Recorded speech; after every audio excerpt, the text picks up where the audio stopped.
Blessed Sunday to all. Tayo ay nasa huling linggo na sa buwan ng June. So next meeting will be first Sunday na ng July. So we are now in our 5th message on our series, 7 ways to live God's purpose. Of course, under the general theme, true success. Ayon nga sa definition natin ng true success is living God's purpose in our life. So we cannot be truly successful unless we fulfill God's purpose in our life. God created us for a purpose. Bawat isa sa atin. But because of sin, we cannot live that purpose. So God called us to salvation so that we can have an opportunity to live that purpose again. Amen? So in this series, tutulungan tayo through the life of Apostle Paul to teach us ways o mga pamamaraan that will help us live our purpose. Bakit si Pablo? Dahil si Pablo mismo ay natupad ang purpose ng Diyos sa kanyang buhay. So, he is a very good example. Review muna natin yung mga unang 4 na ways that we have already learned, no? So, number 1, in order to live God's purpose in our life, we need to aim high. No? Second, we need to break barriers. Third, we need to commit to excellence.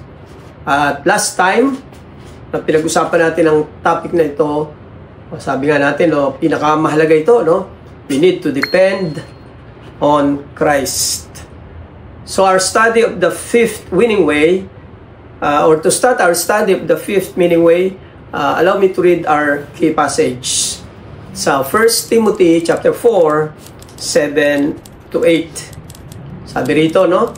Have nothing to do with irreverent, silly myths. Rather, train yourself for godliness. For while bodily training is of some value, godliness is of value in every way, as it holds promise for the present life and also for the life to come. So, ang aklat ng Timothy, kasama na ang aklat ng Titus, ay tinatawag ng mga pastoral letters. Because they were particularly written for pastors, like Timothy and Titus, to instruct them how they should conduct their lives as spiritual leaders, and at the same time how to perform their ministries with the people of God or the church, and plus some other things related sa kanilang personal life as well as sa kanilang ministry. But these instructions, although particularly written for pastors or leaders, were not exclusive for them. Hindi lang para sa kanila ito, no? The instructions in this book are for all believers who want to live an excellent Christian life. So lahat tayo, yun ang gusto natin, no? We live an excellent Christian life. Kaya yung mga instructions dito ay pwede rin nating akuin. Ito ay para din sa atin, no? Our passage, yung binasa natin kanina, 1 Timothy 4, 7 and 8, gives us a very important instruction or admonition if we want to live God's purpose in our life. So this is our fifth way, no? Exercise for godliness, no? Exercise for godliness.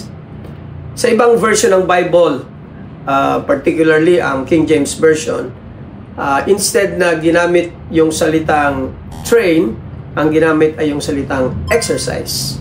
No? So, train or exercise, the same thing. No? Dahil acrostic tayo, alphabetical tayo, no? So, pinili kong gamitin ang word na exercise. Pero gusto kong mapadiin sa atin yung salitang train. No? Kasi mas related yon doon sa pag-uusapan natin. No? Ang salitang train is an athletic word that denotes the rigorous, self-sacrificing exercise an athlete undergoes. No? So, bukod sa rigid schedule and strict diet, ang isang atleta ay may set of exercises o training regimen or planned routine na kailangan gawin regularly at consistently ayon sa nature ng kanyang sports. Siyempre, iba yung training para sa basketball, iba rin ang training para sa volleyball, at iba rin ang training kung ang sports may swimming o running, no? Pero bawat isa ay mayroon silang sinusunod na training regimen o routine. Bahagi yun ng kanilang buhay bilang mga atleta. So training or exercise is an integral part of the life of an athlete. Wala akong kilalang serious sports competitors na walang training regimen or routine. Sa katunayan, maraming bansa, no? Especially yung mga top medal earners ay may training camp where the athletes have to stay the whole duration of training, before the competition. There was a time sa Olympics, no, that China dominated yung medals, no, or earning medals. Dinaig pa nila ang USA at saka yung ibang mga top medal earners, no? At noong pinag-aralan bakit, ang sekreto ay mayroon silang training camp, no, na walang uwian ng mga players sa loob ng 4 na taon just to ensure na susundan nila at nagagawa nila yung training. And it produced a lot of gold medals, no? So mahalaga yung training, no, para sa mga atleta. Obviously, ang passage na pinag-uusapan natin dito ay hindi tungkol sa sports o physical training, no, kundi spiritual training implied by the word godliness. No, pagsasanay tungo sa pagiging makadiyos. Kagaya ng atleta, tayong mga Kristiyano ay dapat may regimen o routine na sinusunod upang maging makadiyos, no? So, yan po ang ating panglimang paraan, no? Exercise for godliness. So, ngayong maga, we'll be looking at 3 truths about exercise for godliness based on our passage, no? 1 Timothy 4:7 at saka 8. So, ang una, exercise for godliness is a priority. No, yun ang salitang gusto kong bigyan din, no? Is a priority. Sabi sa verse 7, have nothing to do with irreverent, silly myths. Rather, train yourself for godliness. Isang hamon sa ministry ng batang pastor ng church sa Ephesus na si Timothy ay ang presensya ng mga false teachers. Sila yung mga nag-iimbento ng ibang mga katuraan na walang paggalang sa Diyos at walang batayan sa Biblia. Kaya nga tinawag ni Pablo ang kanilang teaching na silly myths. O ibig sabihin, walang kabuluhang alamat o katang isip lamang. Sila din ay mahilig makipagtalo sa harapan ng maraming tao para marinig ang kanilang mga teachings, no? Halimbawa, no, sa 2 Timothy chapter 2, 16 to 17. Sabi rito, no, paalala uli ni Paul kay Timothy, no? Ikalawang sulat niya na ito, no? So nandoon pa rin yung mga false teachers, no? Sabi niya rito, but avoid irreverent babble, for it will lead people into more and more ungodliness. So, kita natin, no? Pinag-usapan natin na godliness, pero sabi niya rito, no, itong nagiging bunga nitong mga false teachers na ito, no? Lead people into more and more ungodliness, kabaliktaran. And their talk will spread like gangrene. Among them are Hymenaeus and Philetus. So, may mga binanggit na pangalan dito, who have served from the truth. So, luminsad na sa katotohanan. At ito yung sinasabi nila, saying that the resurrection has already happened. they are upsetting the faith of some. So yun yung maling katuruan na pinagdidiinan nila, no? Na nangyari na daw ang resurrection. So dito pinaalalahanan ni Apostol Pablo si Timothy nung naiwasang makipagtalo sa mga taong ito. Dahil ito ay pag-aaksaya ng panahon at nakakagulo din sa isip ng mga nakakarinig. And then, sabi niya doon, sa halip, or rather, that is our keyword, no? Sa halip, or rather, may dapat siyang pag-ukulan ng pansin ang pagsasanay upang maging makadiyos. Rather, exercise yourself for godliness. Yun ang sabi ni Apostol Pablo. So, ang sinasabi ni Apostol Pablo kay Timothy ay ganito, no? Kung ipaparaphrase natin, no? Timothy, may mas mahalaga kang dapat pagtuunan ng pansin at panahon. In short, may dapat kang unahin o bigyang priority. Ang priority mo, Timothy, ay sanayin ang sarili upang maging makadiyos. Mahalagang iwasan ang mga distractions, kagaya nitong mga false teachers. Dahil bilang pastor, mahalaga ang pamumuhay mo o ang pamumuhay ng makadiyos. Kaya't ito ang priority mo. No? Kaya nga sinabi ko sa inyo, itong ating unang punto rito, no? Exercise for godliness is a priority. May napakahalagang tungkulin si Timothy na essential ang pamumuhay ng makadiyos. No? Ganon din ang bawat isa sa atin. Bilang mga Kristiyano, may mahalagang tungkulin tayo na kailangan ang pagiging makadiyos. We need to be godly. It is godliness that will distinguish us from other people. Yun yung katangiang nagpapaiba, nagpapaangat sa atin. Kaya't mahalaga na taglayin natin yun. Kaya priority natin yung sanayan ng sarili natin para tayo maging makadiyos. No? Kagaya ng isang atleta, kailangan niya ang training, ang exercise, no? Para siya ay manalo bilang isang atleta. Sabi nga sa 1 Timothy chapter 4 verse 12, no? Kadugsong ito ng ating passage na pinag-aaralan, no? 1 Timothy 4:7-8, ito 12. Sabi rito, huwag mong hayaang hamakin kanino man dahil sa inyong kabataan. So marahil may hindi masyado naniniwala sa kanya o china-challenge ang kanyang leadership, no? Dahil siya ay bata. Sabi niya, no? Huwag mo silang hayaang hamakin, no? Huwag mo silang pansinin. Sa halip, yan, andyan yung rather, no? Sikapin mong maging halimbawa. So yun ang priority mo, maging halimbawa sa mga mananampalataya. Sa iyong pagsasalita, in your speech, pag-uugali, in your conduct, no? Or behavior, or attitude, no? Pag-ibig, in your love, pananampalataya, in your faith, at malinis na pamumuhay. Pure living. So yun ang priority ni Timothy. No? Hindi yung intindihin kung anong mapinagsasabi ng mga tao, kundi unahin mo, priority mo yun. No? See to it that you are a model sa iba-ibang areas na ito ng iyong buhay. At ganun din tayo. No? Yan ang priority natin. Bilang tayo mga anak ng Diyos, mga lingkod ng Diyos, mga tagasunod ni Kristo, priority natin yun. Bigyan nating pansin yun. No? Yung pamumuhay ng makadiyos. Beloved, kung nais mo maipamuhay ang layunin ng Diyos, kailangan maging priority mo ang pagsasanay para maging makadiyos. Ito ay isang bagay na hindi pwedeng isang tabi o ipagpaliban.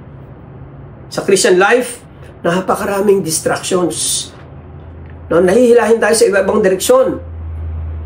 No? Sa lahat ng areas ng buhay, learning to prioritize is essential in reaching a goal. Di ba? Tama ba? Napakahalaga yung pagpa-prioritize. No? Unahin natin yung mahalaga. No? Dahil kung hindi, magiging kalat tayo. Sabog, no? O kaya magkakalat tayo. No? At maraming mga Kristiyano, malungkot mang sabihin, ay kalat ang buhay Kristiyano. Walang direksyon. No? Kasi hindi alam ang priority. No? Exercise for godliness must be on the top list of priority. No?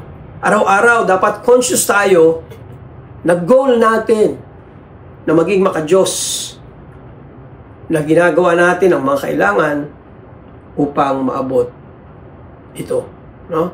Parang isang ang atleta, conscious siya na kailangan niyang mag-undergo ng training para maging mahusay na atleta at manalo sa paligsahan.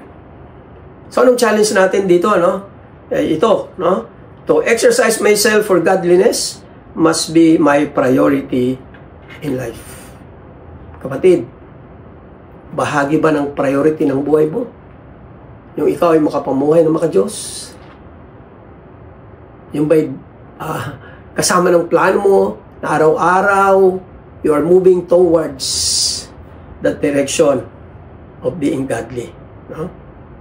So, part ng ating challenge is that I must strive that daily I am moving forward to becoming godly. No? So, yun ang paalala sa atin sa unang bahagi. No? So, pangalawa, exercise for godliness is not only a priority, but exercise for godliness is a preparation. Paghahanda. Sabi sa verse 7, have nothing to do with irreverent and silly myths, rather train yourself for godliness. So, ang keyword naman natin dito ay train o pagsasanay o sanayin. Kagaya ng sinabi ko, the word train denotes the rigorous exercise or training regimen or planned routine that an athlete must strictly follow day after day. So training or doing the regimen or routine is the way an athlete prepares himself for the competition. No, para maging handa siya sa labanan, no, ay kailangang gawin niya, no, yung exercise, yung training, o yung regimen, o yung routine. Dahil yun ang paraan na inihahanda niya ang kanyang sarili. So spiritually speaking, godliness as a goal requires a spiritual regimen or routines in order to attain it. Now, it does not happen automatically. Hindi yun basta na lang nangyayari, no? Na pagtulog mo bukas, pagising mo, you are already godly. No? Godliness is a result of our faithful observance of our training. Yung ginagawa mo, yung dapat mong gawin, at yun ay magre-resulta ng maka-Diyos na pamumuhay. Sabi nga sa Philippians 2:13, work out your own salvation with fear and trembling. Again, another athletic term, no? So, imagine ninyo ang sarili mo na nasa gym. Bakit ka ba nasa gym? Ano bang wino-workout mo, no? So, marahil magkaroon ka ng muscles. Maging malakas ang katawan mo. Ganoon sabi rito, no, we need to work out our salvation. Hindi ibig sabihin na you work so that you will be saved. Kundi yung salvation mo, yung pananampalataya mo, ay kailangang patibayin mo. At para mangyari yun, you need to work out. Kagaya ng isang pupunta sa gym, nag-workout siya doon, may mga exercises siyang ginagawa.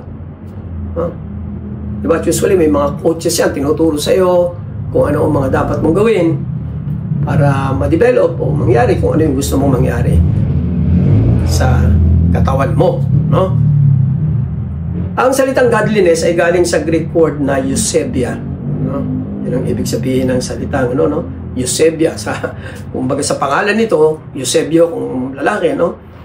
Galing ito sa dalawang salita. Iyo, meaning well, mabuti, and sebas, meaning reverence. Sa general na gamit sa Greek philosophy, ito ay tumutukoy sa tamang pagturing o asal sa harapan ng mga Diyos. No? Alam naman natin, no, sa pagan world, naniniwala sila na maraming Diyos at paano ka dapat mag-behave sa harapan ng mga Diyos na ito. Ayun ang ibig sabihin ng salitang eusebia, no?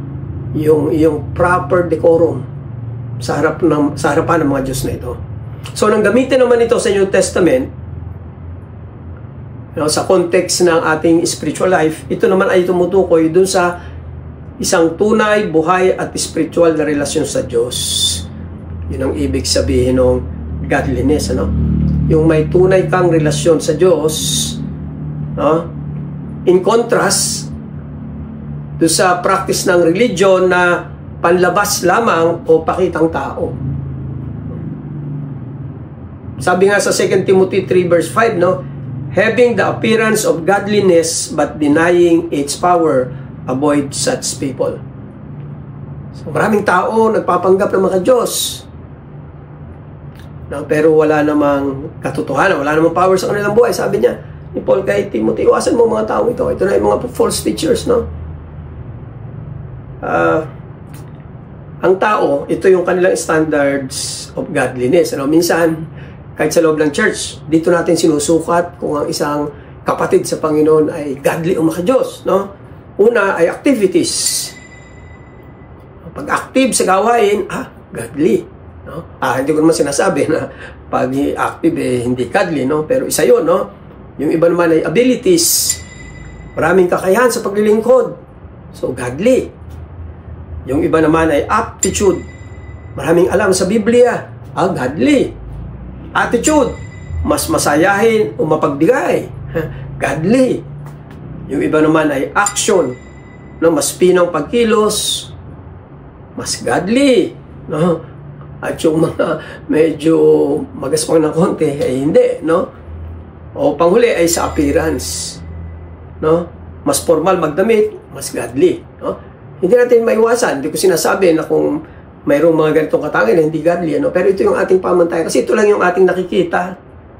No? Na maaaring totoo ito, no?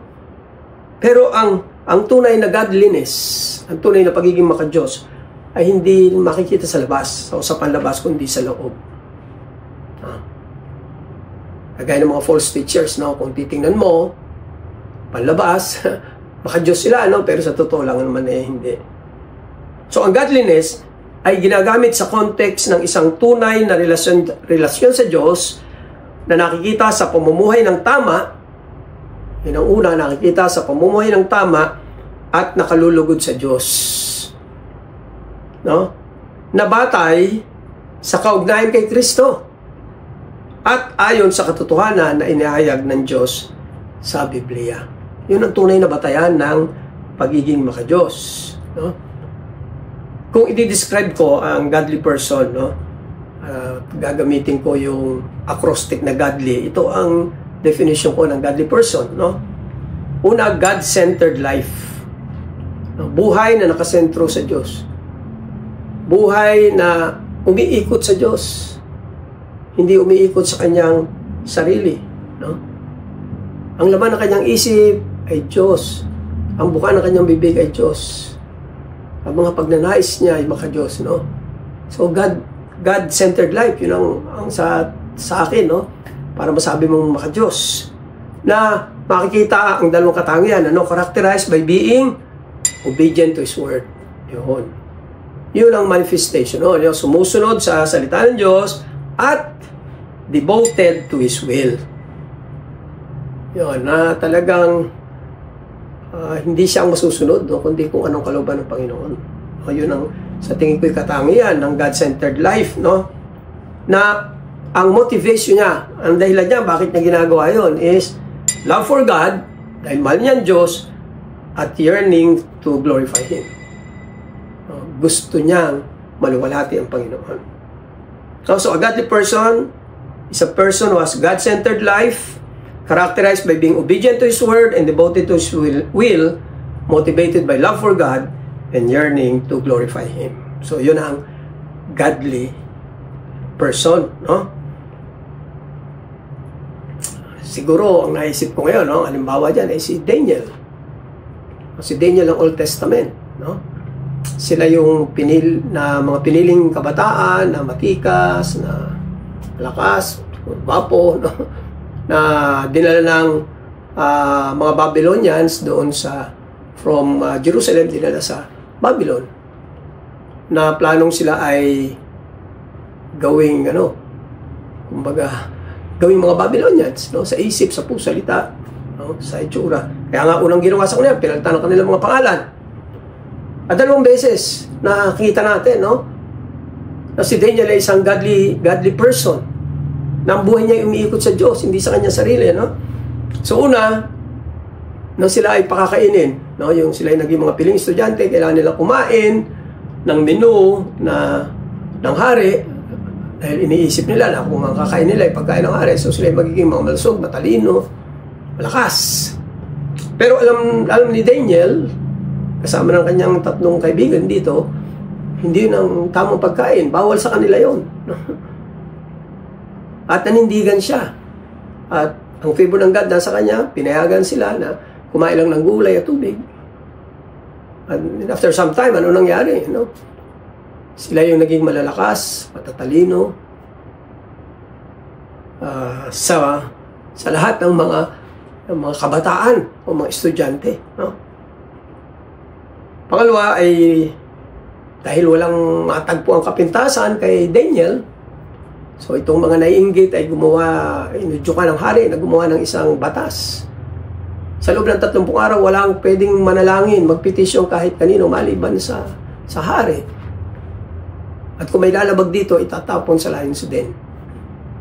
Parang ibang klase ng death penalty, no? Narinig ito ni Daniel. At kung marinig niya ito, pumunta sa kanyang bahay, binuksan ang bintana, sa kabila na alam niya na nandun yung mga tolits. Nakatingin. Binabantayan ko ano kanyang gagawin, no? Pero kung dahil ng kanyang ginagawa, binubuksan ang bintana papunta doon sa Jerusalem. At siya'y nanalangin, no? 3 beses siya nanalangin sa isang araw. Nanalangin siya. At siyempre, tuwan-tuwa yung mga tolits at sinumbong siya at walang magawa ang hari. Kundi gawin yung kanyang sinabi, no? Utos ng hari, hindi pwedeng mabali. So, tinapon siya sa lions den. Mabigat ang puso ng hari, no? Kinapukasan, pinuntahan nila. Ayun, si Daniel, buhay pa. Hindi ginalaw ng mga leon. Kaya yung mga nagsulsol, sila yung inihagis dun sa lions den, no? So, dito makikita natin, no? Hindi mahalaga sa kanyang buhay. Kung mamatay man siya o anuman, ang mahalaga, yung kalooban ng Diyos, yung kalwalatian ng Diyos, ang makita sa kanyang buhay, no? So, yan ang isang godly person, no? At mahalagang maunawaan natin, no? Ang katangian ng isang godly person para sa ganoon, sa ating pagsasanay sa buhay, araw-araw, alam natin kung anong direksyon na dapat nating patunguhan o puntahan, no? Na ang Diyos ang maging sentro ng ating buhay, na ginagawa o sinusunod ang kanyang salita, ginagawa ang kanyang kalooban. Dahil sa ating pag-ibig sa Diyos at dahil sa pagnanais nating maluwalhati ang Panginoon, no? Yun ang kailangan natin na direksyon, no? At kailangan nating pagandaan yun. At may mga dapat tayong gawin na regimen o routines para tayo ay maging maka-Diyos. So, anong challenge natin dito? To live daily a life in preparation to living godly. No? Yung conscious ka araw-araw, na lahat ng ginagawa mo, iniisip, sinasabi, ay nagko-contribute sa iyong pagiging maka-Diyos. Malungkot, no? Hindi natin ito nakikita. Madali tayong malibang ng mundo. Madali tayong madistract ng ino-offer ng mundo. Nalilimutan natin ang ating priority. Nalilimutan natin kung anong dapat natin gawin. Paano natin ihanda ating sarili para tayo ay maging maka-Diyos. So, panghuli, exercise for godliness is not only a priority, it's not only a preparation, but exercise for godliness is productive. May magandang bunga o resulta to kung gagawin natin, no? Sabi sa verse 8, for while bodily training is of some value, godliness is of value in every way, as it holds promise for the present life and also for the life to come. Beloved, when we prioritize and prepare ourselves through exercise for godliness, no, it will produce significant and beneficial results for us. No? So, kagaya ng isang atletang mahusay na nagsasanay, no? Maganda nagiging resulta sa kompetisyon na sinasalihan. Kagaya ng nabanggit ko, no, tungkol sa China. Binigyan din nila yung binigyan nila priority at talagang naghanda sila, no, sa sa competition, sa Olympics. Kaya naman sila ay nakakuha number 1 sa pagdating sa earning medals. To emphasize the benefits of exercising for godliness as a motivation, no, para kay Timothy at sa ating lahat. It was compared to physical training or exercise. No? Maraming benefits ang physical training. Marami yun, no? Mahalaga yun. No? Physical training builds our muscle. No? Kaya kayo iba, may mga tinawag na six-packs, abs, no? It builds our stamina, our agility, our speed, no? Ito yung mahalagang mga katangian ng isang atleta. No? Kahit anong larangan ng sports, ay ito yung mahalaga, no? Pero, sabi rito, limited pa rin ang physical training in terms of its extent and duration. Ang nasasakop lang nito ay yung physical. At ito ay temporal lang. Ang duration ay temporal. Hindi ito panghabang panahon. No? Darating ang panahon, tatanda ka, so magtatapos din. No? Yung magagandang mga nito, no? So, hindi natin talaga maiwasan. No? Babagal na tayo, hindi na tayo magiging flexible, hina na ating stamina, liliit na ating mga muscles. No? Pero, sabi rito, ang spiritual training, sabi dyan ay has value in every way. Yan ang sabi dyan, no? Is of value in every way. Why? Sabi rito, because it holds promise for the present life and also for the life to come. So, ang extent at duration, no, ng benefits ng pagiging godly, present life on earth, although temporal, and the life to come, which is eternal. So, yun ang bunga, no, ng pagiging godly. So, medyo mahaba kung pag-uusapan natin, no? Ano ba yung mga produkto, ano ba yung mga benefits when we live a godly life? So, marami to, pero gusto kong gamitin yung 2 Peter 1:3-11. No? 2 Peter 1:3-11. Dahil ito yung pinag-uusapan dito, no? Yung godliness din. Sabi niya sa verse 3, divine power has granted to us all things that pertain to life and godliness through the knowledge of Him who called us to His own glory and excellence, by which He has granted to us His precious and very great promises, so that through them you may become partakers of the divine nature, having escaped from the corruption that is in the world because of sinful desire. Hindi imposible na maging godly. So marami tayong halimbawa sa Biblia ng mga godly people living in an ungodly world. Bakit hindi imposible na maging godly? Dahil sabi rito, ibinigay ng Diyos ang lahat ng kailangan natin sa buhay at sa pagiging makadiyos. Binigay niya, nasa atin yung kung ano yung kailangan natin, nasa atin na yun. Walang kulang, walang labis. No? Kaya hindi imposible to live a godly life. Sabi sa verse 5, for this very reason, make every effort to supplement your faith with virtue, and virtue with knowledge, and knowledge with self-control, self-control with steadfastness, and steadfastness with godliness, and godliness with brotherly affection, and brotherly affection with love. Pagamat ibinigay na sa ating lahat ang kailangan upang maging makadiyos, hindi rin automatic na magiging makadiyos tayo. Kailangan nating mag-effort. Ano sabi rito? Make every effort to supplement your faith. Kailangan meron tayong pagsumikapang idagdag sa ating pananampalataya. Pinanggit dito yung 7 bagay. At upang madagdagan, no, yung ating faith, ng virtue, ng knowledge, it will take a lot of efforts. Yun nga yung training, yung regimen, yung routine na kailangan natin gawin. Kung mag-e-effort tayo, no, sa pagiging makadiyos, mayroon itong magiging magandang bunga sa atin. Okay. Basahin natin yung last part. For if these qualities are yours and are increasing. So, ginawa mo yung dapat mong gawin, napadagdag ang mga katangiang ito. Sabi rito, una, they keep you from being ineffective or unfruitful in the knowledge of our Lord Jesus Christ.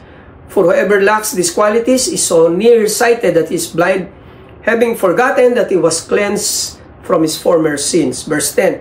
Therefore, brothers, be all the more diligent to make your calling and election sure, for if you practice these qualities, you will never fail. And verse 11, for in this way there will be richly provided for you an entrance into eternal kingdom of our Lord and Savior, Jesus Christ.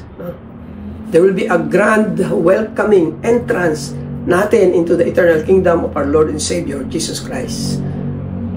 So we don't have time na explain ng mas malalim ang mga bagay na ito. Pero pwede nating masummarize, no? Yung tatlong bunga o benefits natin, no? When we grow in godliness. Una ay satisfaction. Sabi sa verse 89, no? We feel useful and fruitful to the Lord. Kapag in-exercise mo sarili mo to live godly, meron kang satisfaction, no? Nasisiyan ka dahil alam mo na kagamit-gamit ang buhay mo sa Panginoon at ikaw ay nagbubunga sa Panginoon sa iba-ibang paraan, marami. So marami sa ating mga Kristiyano, hindi natin na-enjoy yung ating pagiging Kristiyano kasi nga, parang wala lang din naman, di ba? Kasi nga, we are not exercising ourselves for godliness, Nagbe-blend tayo sa mundo, Sumusunod tayo sa takbo ng mundo. So, we don't have any true satisfaction. No? Pangalawa ay stability. Sabi sa verse 10, it gives us assurance of our salvation. Nagbibigay yun ng katiyakan ng stability sa ating spiritual life, na tayo tunay na ligtas. Yung ating pag-exercise for godliness. Kasi yun yung palatandaan. No, na talagang tayo ligtas. At kapag alam natin tayo ligtas, ano sabi doon?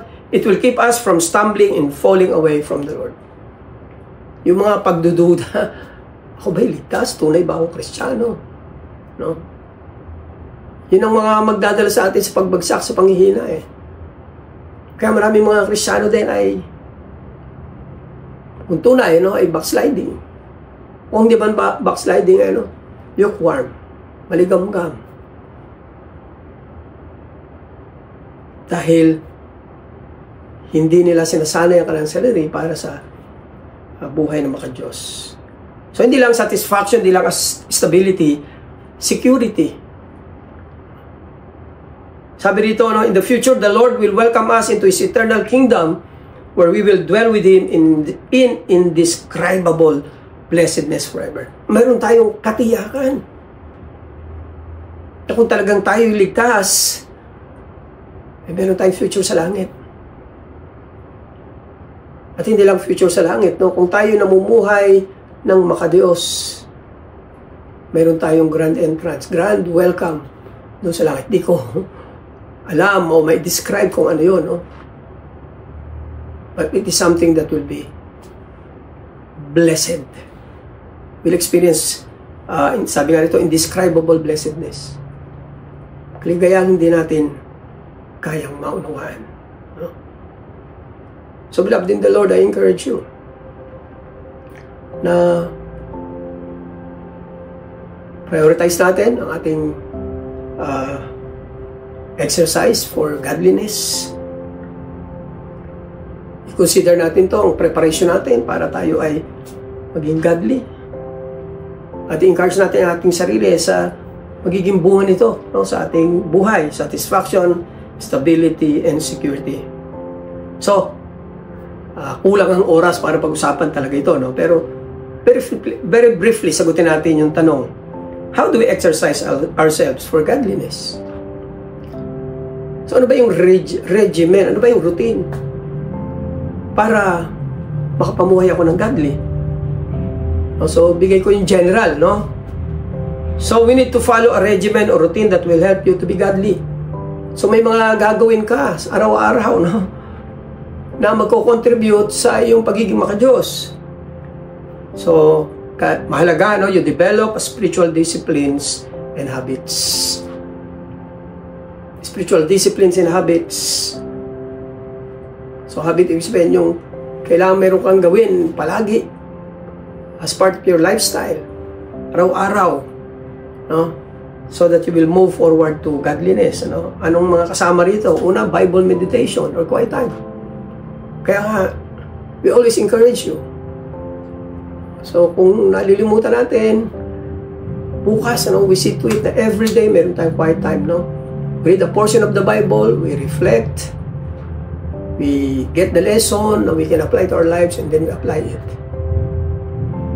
Mas maganda, we can share it to others. No, yung mga natutunan natin doon. And of course, kasama ng ating quiet time o Bible meditation, yung prayer. So, yun yung laging magkakambal yun. So, dapat araw-araw, meron tayong mga prayer items, nagpe-pray natin. Nilalapit natin sa Panginoon. No?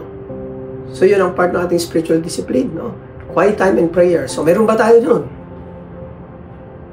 Kung wala, mahirapan tayong maging godly. No?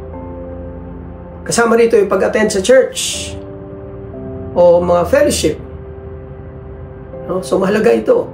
So, sa ngayon, tayo ay Zoom worship.